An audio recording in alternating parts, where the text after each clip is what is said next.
G'day everyone, it's Piss You Fat Boy here, aka Eric, and I'm with my good sexual partner Dom, and we're here today talking about stuff on the Basic Blokes Podcast. Dom, I wanted to ask you a question. What do you think? What are the things that happened in 2023 game-wise that you don't want to see resurface its ugly head in 2024? What game things you saw in 2023 you don't want to see make a reappearance in 2024? I don't want the gaming industry to rip out my heart and shit on it on the floor, basically. It wounded me so much. And last year I vowed that I would never order a pre-order again. And I did it with Redfall. I did it with Diablo. And every single game that I did Redfall. I did it with all of them. And every time, I'm glad I didn't do it with Starfield, but every time it takes my heart, and I think the pre-order adds this extra level of excitement to a game, and then I play the game and it's not what I expected, and I'm sad, and I'm like, oh, okay, because I was really excited to playing Diablo with my friends, and it just wasn't this social experience that I thought it was. I thought Redfall was going to be really good. I was excited to play that with you because we played that together. And that was a hot bag of shit. Yeah. That was, and apparently they've been doing updates. And apparently it's in a better state. Why wasn't it a better state 8 months ago? That's a great question. I would like to see also a little bit of a break from Call of Duty releases. There's been like one every single year. And I would just like to be able to sit back, enjoy, and like really just get into one for a change. You know what? I agree with you. Imagine this year they say no Call of Duty. There'll be one next year. I think I'll be more excited. I will be more excited because then I'll be thinking in the back of my head like, what are they planning? Because we know already beforehand what game. Because apparently everyone's saying Gulf War is going to be the next Call of Duty, and Black Ops 5 is coming back, and it'd be great if I didn't have a fucking clue what Call of Duty is coming out. And they said, no, look, with all the hate that we got on Modern Warfare 3, we're going to wait another extra year. I'll be like, cool. Put it on that cooker and simmer it a bit more, add some more cool shit on there. I'll be down for that. In terms of positive things, though, some of the positive things that I would like to see more of, I really like what Fortnite are doing at the moment. I love the fact that they've gone into this universal platform. It's almost like Roblox in a way. Yeah. And we've seen Lego Fortnite. We're seeing, I think there's even a racing game now. There's racing, there's music. It's all crazy in there. But that's one thing that Fortnite has always done, has always been a step ahead of other games developers. So you wait, Call of Duty is going to have its own karaoke. I wouldn't be surprised. I wouldn't be surprised. Karaoke with that, and you got like soap singing or some shit. Price. Yeah, and also following the Fortnite model, and we should even do a podcast on this at some point, is that making games easier and more really low bar entry and being fun. As I say, they took away the building element of Fortnite. The things that add that extra burden of mental drain for just simply playing a game. Like I say this over and over again. When I play a game, I want to be able to pick it up and not have to worry about ridiculously overly advanced mechanics and stuff. It's why I stopped playing fighting games, which I absolutely love, right? But I have to learn huge amounts of combo strings. It's a skill set. Yeah, I have to then learn what the characters do. And I understand that maybe that's part of the finesse of fighting games. But in terms of practicality, I just don't have the time to sit there and learn all of this or want to. And if I spend all my time doing that, it means then I cannot do other things in gaming and stuff. And I'm just not a person who enjoys being mediocre at something. I don't want to. You want to be good. Yeah. But I'm with you. I'm with you on that too, mate. Honestly, like when I play games now, I want something I can pick up and play and enjoy, and not worry about a massive skill set or learning. Oh man, how long have you been playing this game for? I've been spending like 3 days on it straight, and now I know all the ins and outs.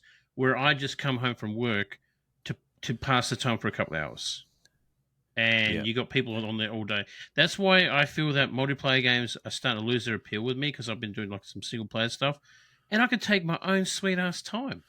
I can go in there, jump in a world, do my own thing. I don't have to worry about someone friggin' grifting me, or what do you want to fucking call it, or doing some stupid hack crap on me. I can just go in there and in my own leisure and play a single player based game and just enjoy it at my own time and my own pace. I can see why there's such a massive appeal to that stuff. Yeah, the other thing with 2024 is I want to see more games coming out that aren't just open world, a MOBA, or a battle royale. And we've already seen that in you've got the finals, which is really good. There's some really strong single player stories, but I'm just sick of those three at the moment. And I know Spider-Man 2. Did Spider-Man 2 win Game of the Year? No, it was Baldur's Baldur's Gate 3. Baldur's Gate Yeah, won but Game of the Year. And then people were going, what was this Spider-Man 2? I think Baldur's Gate 3 absolutely deserved to win Game of the Year.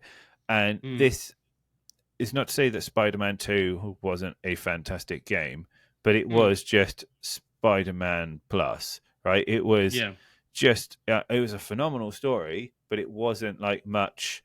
Groundbreaking. It was just more of what I love, and with the stuff that I didn't like taken away and some more stuff to beat up. But it wasn't like, oh, wow, this is completely new. Like, Baldur's Gate 3 was huge. It's the sequel to Baldur's Gate 2, a phenomenal game, and it had a great story, and there's also tons and tons of modding capability in there, which I can completely respect and get behind, which we haven't seen, I feel, for a long time, especially in a game that is considered AAA, right? Legitimately great modding support. And it's a shame you don't see that stuff in AAA games anymore, where they can't let us enjoy the game and then finick around with it and mess around. Look, why do you think Skyrim is so still massively popular with all the modding on there and all these other games that are like 10, 12 years old, because people can mod them. And people just love doing that. They love taking something that they love for and trying to make it not only just better, but their own interpretation of what they see in that game. I think that's great. And it's a shame that they're so restrictive in letting go of that puppy, but they want to milk it for more. Like, we'll remake it, but we won't let you have the mods, but we'll remake it and charge you extra money for it. That's such bullshit.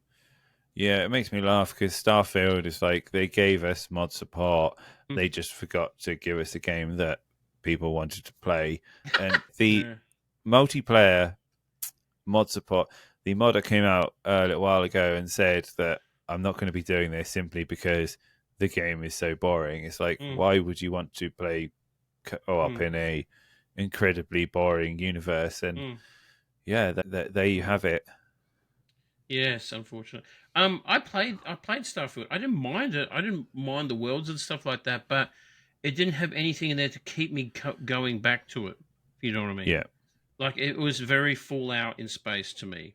I'm not saying that's a bad thing, but I just felt like it was Fallout with a space skin. Yeah. Yeah. Going back to Spider-Man 2, the issue I had with Spider-Man 2 is that you had this really great, rich story, right? Where you're like going through, and it was a fantastic journey. And then you had one side story, which was interesting, about all these, like this flame cult.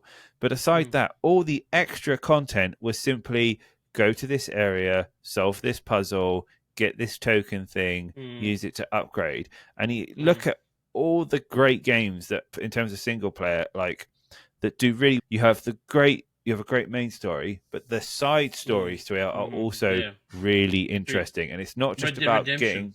getting Red Dead. Yeah, I played that this year, 5-year-old game, and I couldn't put it down. It was such a great story. Yeah. And even the side missions, I didn't feel that they were repetitive or boring. Each story was its own individual little own world and little universe and its own chapter. Yeah, it's really good. Really good. And it's like God of War does that fantastically. I've just recently played number 2, and there's, when you first get into the main open world element, you can go across and do the main story, or you can go off and do, like, it will tell you about the lore of the Dwarven worlds, and you've got to go and destroy all these big factories. And while you're doing it tells you about all the rich background. And again, it feels like it's its own game in itself. It's not just something that they have thrown on. If Starfield was to have not Starfield was Mass Effect, right? If Mass Effect taught any like the gaming world anything, is that don't just shove in shit side quests for the sake of shoving in terrible side quests. Yeah.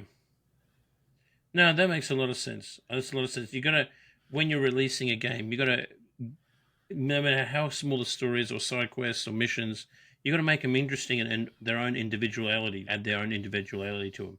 So you'll remember, like everyone still talks about like this day on Red Dead Redemption about the cannibal mission, or like when you meet the vampire, or even on the original Red Dead Redemption where you met the Sasquatch. There's all these little side missions that are still memorable, and they do it well because it's well written. They take their time. It's not as if let's go to point A and B, where a lot of these games do. Oh, and I feel that they feel like, oh, if they just leveling up, they won't really care about the story.